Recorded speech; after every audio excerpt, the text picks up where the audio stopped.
one was of course the presentation by Sanjay Puri, and we had to include that because we had to go. And then I have all of my friends and more family members now from three universities of this city.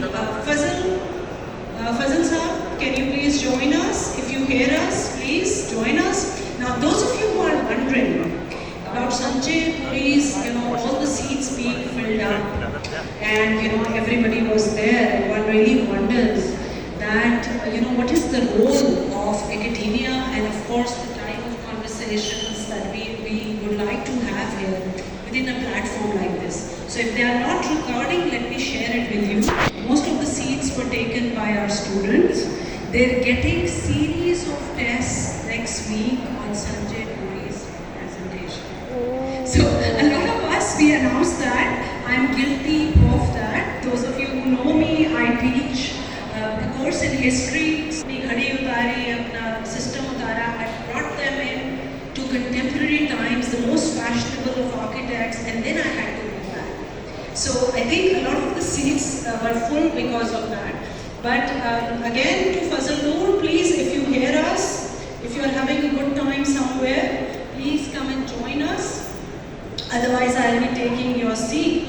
But I'd like to point out, since we come at the end, I hope not the bitter end, but I think this time the IPACs is very different. Somehow, as someone who's always practiced, lived in Karachi, I've probably attended all of them. And I regard this as a space of, a space of inspiration. Every year we come together, we talk amongst each other, we have conversations, we share our works.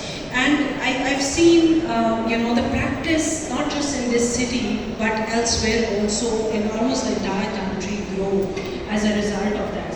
But I think this one was different. And this panel this lineup of speakers exemplifies that because they opened it up for academic papers as well. And I kept on wondering with myself that, what is it in the art of making? I mean, when we make architecture, when we draw our buildings, how much of it is a result of the words that we utter to ourselves, to each other, and learn from the words? And how much of it is a drawing and how much of it is a collection of words? So much so that one of our speakers, Ravella at that, always preferred to have the words only. So I kept on wondering about that. Second thing was this combination of always having, of having academic papers as well as project presentations. Of course, it made some people like me. I spent the last 3 days, I must commend my colleagues, thanks to you. I have read those papers 4 times each. And thank you for those because all of the hard work, and I think all of the hard work that went into investigating, especially the urban land. And I think the third thing that was very different today was also the fact, and if you look at the call for papers, so IPACs for once, it tried to bring all 3 domains of our concern. One is the architecture we are familiar with, but then also the call kind of asked for reflections on interiors. It asked for a change on reflection about the urban world